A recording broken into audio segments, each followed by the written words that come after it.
Centro Comercial Atlántico Fuerteventura patrocina la actualidad de tu isla desde todos los puntos de vista. El Magazín de la Mañana con Nuria González. Queremos informarte.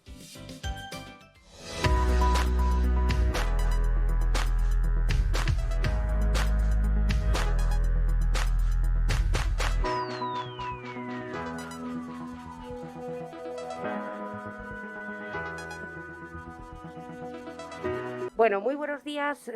Son casi ya 30 los minutos sobre las 8 de la mañana y hoy vamos a comenzar este magazine hablando de cultura, de patrimonio y de investigación. Y es que durante las últimas semanas hemos recibido muy buenas noticias con respecto a las excavaciones arqueológicas que estaban ya iniciadas en Fuerteventura y que en algún momento, bueno, pues tuvieron momentos difíciles de pervivencia y de continuidad. Algo que desde luego que nos gusta mucho contarles hoy a través del consejero Raico de León. Bienvenido. Muy buenos días, Nuria.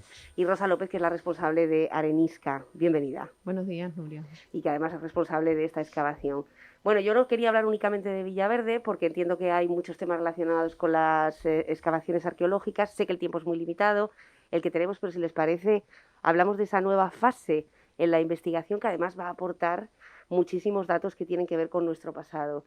Raico, una apuesta firme por la arqueología. Sí, hay una apuesta que nos gustaría que fuera mayor, en ello estamos, en eso estamos trabajando, porque es verdad que la continuidad es una de las cuestiones que más dificultades tiene, y especialmente en una cueva como la de Villaverde, que tiene dificultades técnicas a nivel de vertidos de aguas, entonces dificultan mucho el trabajo, totalmente el trabajo del interior de la cueva.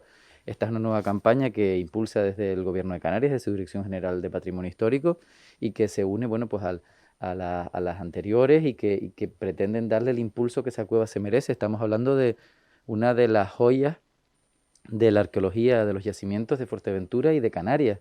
Esa burbuja, esa cápsula del tiempo que durante numerosos siglos no fue tocada y que permanecía ahí abajo guardando muchos secretos como un libro. Pues ahora de lo que se trata es de ir leyendo esos libros, de ir leyendo esas capas y ver qué nos cuenta, que en las anteriores excavaciones ha sido mucho, que nos cuenta de los primeros habitantes de Fuerteventura y ver, aprender más acerca de cómo vivían, acerca de cómo se relacionaban y qué hábitos tenían. Bueno, en eso Rosa, que es la experta, pues es la que nos puede decir cómo va y el potencial. La verdad que es una cueva con un potencial tremendo. ¿Qué sabemos? ¿Qué nos está revelando esa cueva, Rosa? Bueno, nos está revelando que fue un lugar que los magos eligieron desde muy antiguo, al menos desde el siglo V, ¿sí? Que eligieron como lugar de hábitat, ¿no? Y que fue un sitio que el medio le daba lo necesario como para que se siguiera ocupando durante muchísimo tiempo, ¿no?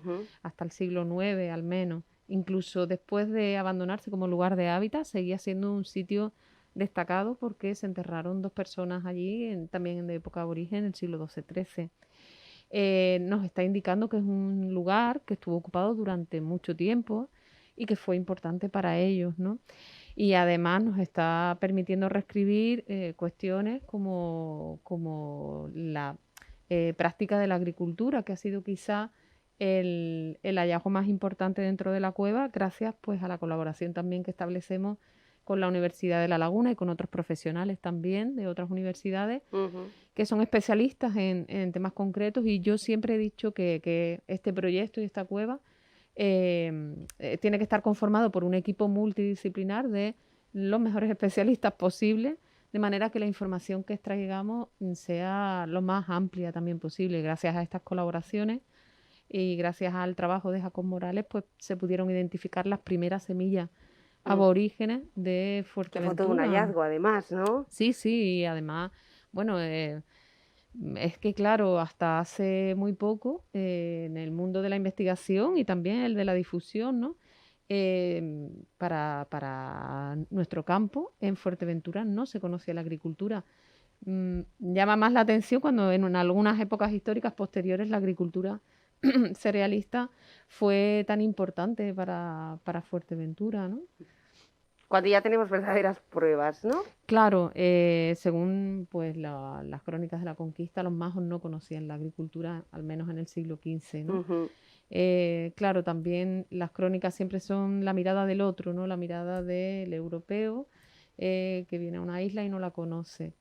Y entonces, claro, hasta que no encontramos la evidencia arqueológica, por fin, no podemos decir que los majos cultivaban, efectivamente, se podemos decir a día de hoy, que cultivaban cebada, trigo y lenteja al menos, ¿no? Desde el siglo V hasta el siglo IX.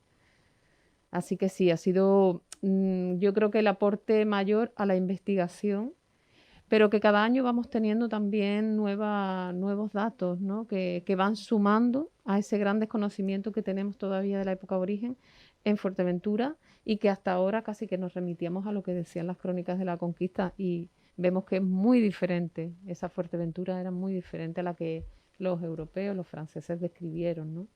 Efectivamente estábamos buscando un censo de quiénes y cómo vivían en Fuerteventura, pues en los momentos, en años anteriores a la conquista, y no encontrábamos prácticamente ningún dato. El primer censo se remite al año 1400, que ya estamos hablando de, efectivamente, como apunta Rosa, la mirada del otro, Raico. Sí, es complejo, bueno, es complejo reconstruir la historia de Fuerteventura y más porque, bueno, pues porque la investigación en una isla como Fuerteventura siempre ha sido más compleja, porque no haber centros universitarios, no siempre se promueve de la misma manera y no solamente en el campo de la arqueología, en otros muchos también, bueno, pues otro día presentamos los libros de las jornadas de investigación sobre Fuerteventura y Lanzarote y cómo esas jornadas que nacían en los años 80 y que ya llevan más de 16 ediciones, pues facilitaban que se generaran esas investigaciones y esas publicaciones acerca de la historia de las humanidades en Fuerteventura y en el caso de la arqueología, bueno, pues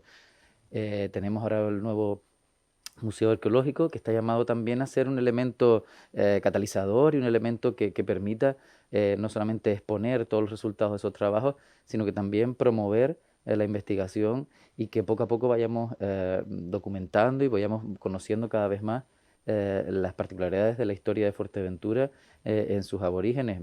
Como repito, el potencial de la cueva de Villaverde es muy amplio porque permanecía intacta durante muchos siglos y que nos habla de una época concreta y que nos habla y mucho, y por eso creemos que hay que apostar por ella, porque está en cada investigación, escribe y reescribe, como bien decía Rosa, la historia de Fuerteventura y creo que tiene un gran potencial. Bueno, una de las obras, Rosa, que son más importantes para poder hallar, para la intervención del yacimiento, es la eliminación. Bueno, es una obra de un pozo negro, que creo que no es la primera vez que se habla también de este obstáculo que ha impedido, además de la continuidad, porque al fin y al cabo, pues, por mucho que celebremos el Día Internacional de la Arqueología y hablemos de historia, si esto no tiene el apoyo de los fondos públicos, es complicado, y mucho más en tiempos como este, me imagino, que sean las propias empresas las que tiren con tantas prioridades, ¿no? En el presente como para intentar invertir en el pasado. Parece que eso se ha conseguido, la eliminación de este pozo negro no se ha conseguido. No, estamos todavía a la espera de que se pueda solucionar el problema, pero sí que es verdad que es un problema que ha persistido durante muchos años. El hecho de que haya vertidos de un pozo negro ¿Sí? En el interior no solo impide el trabajo, sino que también no favorece la buena conservación de los restos. A veces no entendemos entendemos todos los trámites administrativos, burocráticos que requieren un proyecto de estas características, pero sí que tenemos que entender que son acciones de urgencia que deben resolverse cuanto antes, ¿no? Llevamos desde 2019, que fue la primera vez que excavamos en el interior, a la espera de que este problema se pueda solventar. Y claro, está justo en el interior de la cueva, que es donde los materiales tienen mejor estado de conservación y donde los resultados han sido mucho mejores, ¿no? Tenemos que tener en cuenta que la cueva de Villaverde tiene dos ámbitos de actuación, lo que también hace de esta excavación algo más complejo, y es que es el interior del tubo volcánico por un lado y el exterior. El grado de conservación que tenemos en el exterior, que ha sido usado como gavia durante mucho tiempo, a nivel de elementos tan frágiles como son las semillas, es menor. Es decir, la proporción de semillas que encontramos en el exterior es mucho menor de la que encontramos en el interior. Y el estado de conservación también, porque como decía el consejero, en el interior desde que se cubrió, se tapó después del enterramiento en el siglo XIII, no ha habido alteración ninguna. Estamos acostumbrados en otros yacimientos que han sido posteriormente usadas por pastores, ha entrado el ganado, sin embargo aquí no, esto quedó sepultado como una cápsula del tiempo. Entonces el nivel de conservación que tenemos en el interior es la que nos está posibilitando reescribir esta historia. Es fundamental eliminar los vertidos, porque nosotros no podemos trabajar con seguridad en el interior de la cueva y los restos se están viendo afectados. Este problema lleva bastantes años, casi más de 20 años diría yo, y la verdad es que es totalmente urgente si queremos seguir trabajando en Villaverde y respetando pues uno de los yacimientos más importantes de la isla y del archipiélago. ¿Y de quién depende esta decisión? ¿Del Ayuntamiento de La Oliva? ¿De una intervención entre administraciones? ¿De que haya una alternativa? Sí, bueno, este es un caso de que muchas veces tenemos que trabajar la administración. Efectivamente, ahora mismo el proyecto está pendiente de que el Ayuntamiento de La Oliva lo programe, porque es la propietaria del espacio, es la responsable de la propia cueva, pero también influyen otras administraciones y que estamos pues trabajando y preparando para que salga lo antes posible. Porque en el fondo lo que nos tiene que dar que pensar esto es un poco la falta de sensibilidad que tenemos sobre el patrimonio, ¿no? La población en general y las administraciones muchas veces también, ¿no? Y creo que eso es algo que tenemos que ir trabajando, potenciar y entender que el patrimonio es una cuestión colectiva y que nos interesa a todos. Y que tenemos que cuidarla entre todos y tenemos que protegerlo porque se nos va entre los dedos, hay que perder lo menos posible. Y en ese sentido, la huella del hombre que no se cansa de pisar, bueno, pues tenemos que tener conciencia de cómo afecta nuestras acciones sobre el patrimonio natural, sobre el patrimonio arqueológico e histórico. Bueno, pues entenderlo así y tener una mayor conciencia, repito, desde las administraciones, los técnicos y los responsables políticos. Entre todos tenemos que ir aumentando esa responsabilidad y entender que es una cuestión prioritaria, que porque lleva allí muchos años no quiere decir que no haya que actuar con urgencia, porque efectivamente podemos estar perdiendo información valiosísima y si no, pues quedaría ahí. Aparte que no todos los días se sabe en Fuerteventura que hay un asentamiento aborigen en el exterior de una cueva como la cueva de Villaverde. Es decir, esto es un hito que no solamente es un titular para la prensa insular, son ese tipo de noticias que saltan a nacional y que incluso impulsan que muchas personas se decanten por Fuerteventura.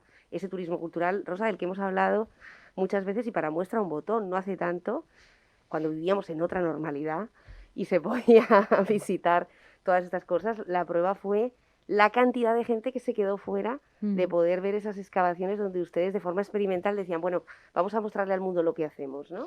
Sí, nosotros siempre tenemos la costumbre de abrir todos los viernes a la 1 las excavaciones en las que estemos trabajando. Lo hicimos en El Cotillo, cuando trabajamos en Punta del Mallorquín.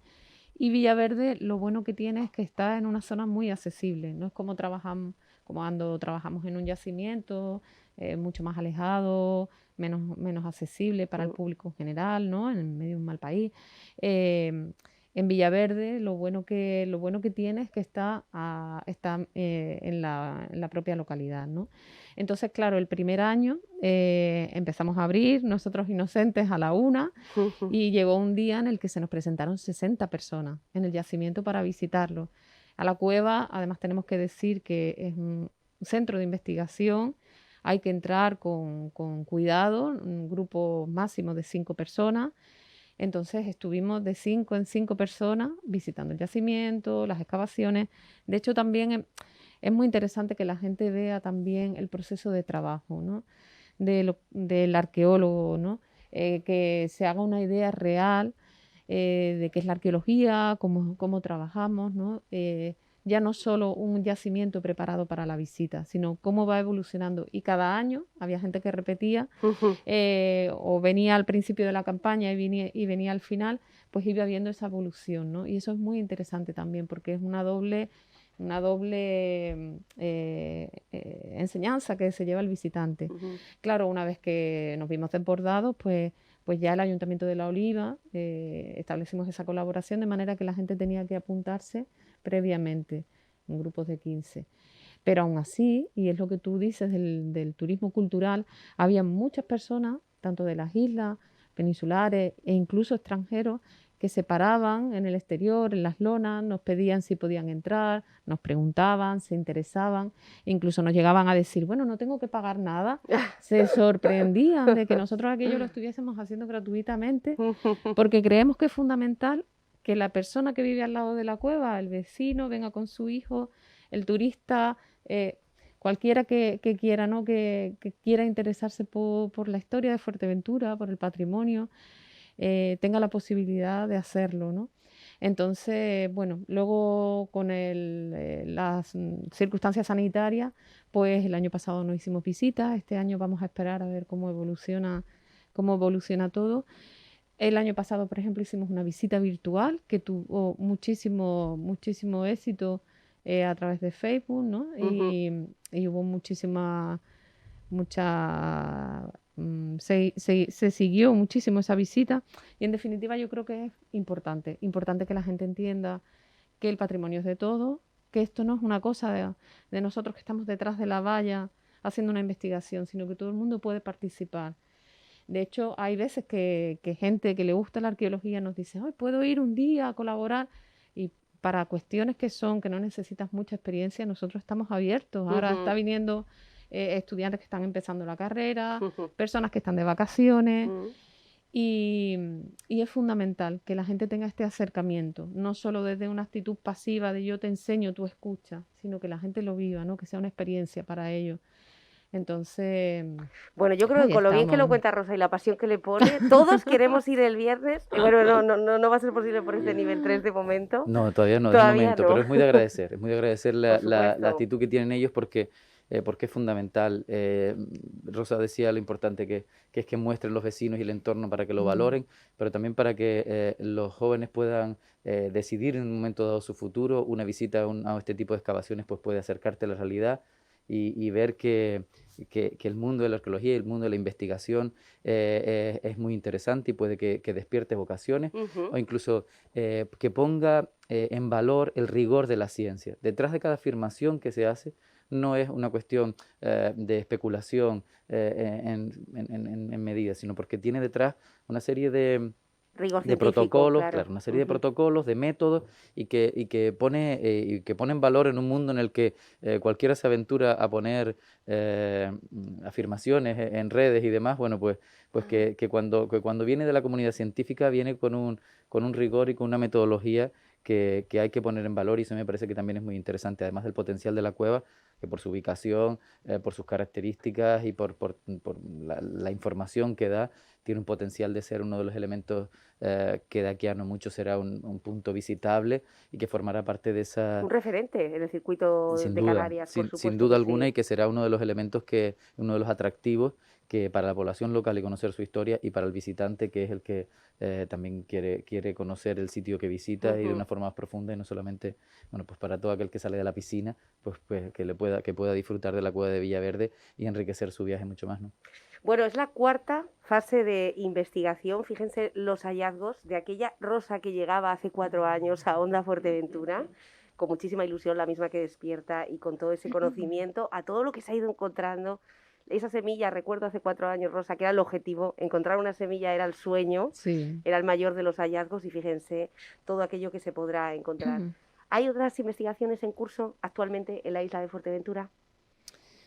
Pues hace poco concluimos la excavación de Punta de Caletones, que es un lugar muy interesante que nos gustaría seguir 35.000 visualizaciones, fíjense, si es que los datos esta es la mejor evidencia, 35.000 visualizaciones en las primeras 5 horas, en el Facebook de Onda Fuerteventura, ahí lo dejo.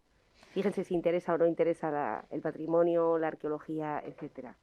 Sí, es increíble. El otro día en la charla que dimos también se quedó gente fuera. También es verdad que el aforo ahora es más limitado, pero a mí me contactó muchísima gente también, en el servicio de patrimonio, que la verdad es que hicieron un esfuerzo también porque se hiciera la charla y pudiéramos explicar los resultados. Bueno, este yacimiento también ha sido todo un reto por el lugar en el que está, por el contexto que nos ha ofrecido para excavar. y la verdad era un lugar muy interesante que nos gustaría seguir trabajando. Ujú. También porque el año pasado iniciamos la línea, que es una de las necesidades que tiene Fuerteventura, que es el tema del estudio de los contextos funerarios, siempre en el mundo de la investigación, igual que el tema de las semillas era bastante controvertido y nos preguntábamos los investigadores y la gente qué pasaba en Fuerteventura. También en la pregunta de qué pasa con los muertos en Fuerteventura, por qué no aparecen enterramientos en Fuerteventura y Lanzarote también, Ujú. pero ¿por qué no aparecen en la isla para la población que hubo? Entonces, esta línea que encaja muy bien con los resultados que se han extraído ahora en Punta de Caletones, es una línea que nosotros venimos trabajando desde el año pasado con la Dirección General y en este caso de Punta Caletones con el Cabildo de Fuerteventura y que esperamos podemos seguir ofreciendo algo más de luz a la historia. Es que es interesante y en ese Sí. caso, a mí de Punta Caletones me parece, bueno, primero porque toda la información que aporta de un Ujú. enterramiento que no es normal, que tiene unas características muy diferenciadas, a mí sí me gustaría destacar que tanto la cueva de Villaverde como el Punta Caletones viene de hallazgos casuales de ciudadanos, ¿no? En Sí. ese caso, las obras de las casas Esto pasa. alrededor son las que facilitaron que Sí. se descubriera la cueva de Villaverde y unos senderistas que van a pasar un domingo y encuentran, se acercan a una cueva y encuentran pues lo que pues era un hueso, finalmente un hueso humano. Entonces yo sí creo que voy a aprovechar el momento que demuestra eso que es responsabilidad de todos y que tenemos que tener mucho cuidado y que cuando encontremos algo que creemos que sea susceptible de ser investigación, de tener de ser un hallazgo, bueno, pues nos pongamos en contacto con la Consejería del Cabildo de Fuerteventura y ahí está nuestra inspectora que se pondrá manos a la obra para visitar y comprobar si es susceptible de una ampliación y de una protección y llamar sobre todo al cuidado de cuando visitamos cuevas, de cuando visitamos espacios que pudieron ser habitados en otros momentos, pues tener cuidado y respeto pues, desde dónde se pisa a qué hacemos con lo que encontramos, que yo creo que al final va a ser más bonito, y lo decían los compañeros, los dos chicos Alejandro y Yeray, que habían encontrado el hueso, que mostrarlo, de avisar a Patrimonio y ahora ver que su hallazgo ha sido fruto de una investigación, de que ha sido fruto y que estará en el museo o que estará en algún punto toda esa investigación, pues podemos que se sienten tremendamente orgullosos, así que animar a todos que si encuentran algo, pues que avisen y que no toquen nada, que es lo que se debe hacer. Decía el consejero de los hallazgos, me recordaba a Lucy, ¿no? La abuela de la humanidad, que apareció, estamos hablando de un fósil, de un resto de hace más de 3 millones de años y aparecía de forma muy casual también. Bueno, después de mucha búsqueda, pero ya cuando casi habían perdido la esperanza. Bueno, señores, que Rosa, que sigas con ese buen talante y ese ánimo en la arqueología y que las instituciones sigan respaldando, desde luego que sí, y más ahora que tenemos efectivamente un museo arqueológico que tiene tantas entidades colaboradoras y que hay que seguir nutriendo con datos. Esa es la voluntad, así que en ello seguiremos. Gracias a ustedes. Gracias. Muchas gracias, Nuria. Gracias. Buenos días. Buenos días. A ustedes no se vayan, porque ahora vamos a hablar de cosas más mundanas. Hablaremos de las decisiones que ayer se adoptaron en el pleno del Ayuntamiento de Puerto del Rosario, que por cierto se extendió hasta altas horas de la noche. Hablaremos también con la agricultura del Gobierno de Canarias. Y es que esta semana, ayer mismo se sabía, el gofio del Museo de la Molina se ha llevado la medalla de plata a nivel Canarias.